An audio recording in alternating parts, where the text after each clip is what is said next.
mudanayaasha golaha wakiilada warbixin ka siiyay howlaha shaqo ee wasaaraddiisa wasiirka beeraha ee Soomaaliland isagoo warbixin siinaya mudanayaasha golaha wakiilada waxa uu sheegay inay diyaarinayaan wasaarad ahaan qorshe lagu qabanayo isla markaana lagaga faa'iideynayo biyaha qulqulka ee waqtiyada roobka waxaana sidoo kale wasiirka beeraha ee Soomaaliland Professor Geedole uu sheegay in dhawaan ay dalka keeni doonaan qalab lagu baari doono carrada iyo sidoo kale siirka kaasi wax badan ka tari doona in beeralada ay soo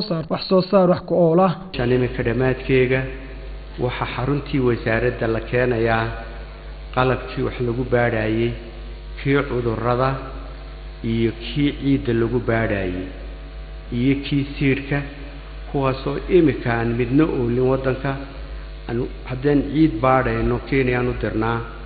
ee dhibaatadaana insha Allah waxay noqonaysaa mid xalilanta sidii ciidda iyo biyaha loo qaban lahaa ama loo ilaalin lahaa labada shay oo ah labada shay ugu muhiimsan nolosha oo ciidda wanaagsan haddii biyuhu qaadaan dhulku de wuxuu isku rogayaa saxraa maanta dhulkeena waad ogtihiin sidii berigi dagaalada ay u dhaceen dhulka waa laga yaacay dhulkii waxay noqdeen dhul kayma beerihii way jeexjeexmeen dhibaatada ugu weyn ee wasaaradda beeraha hortaagan ee lacagaha ugu fara badanna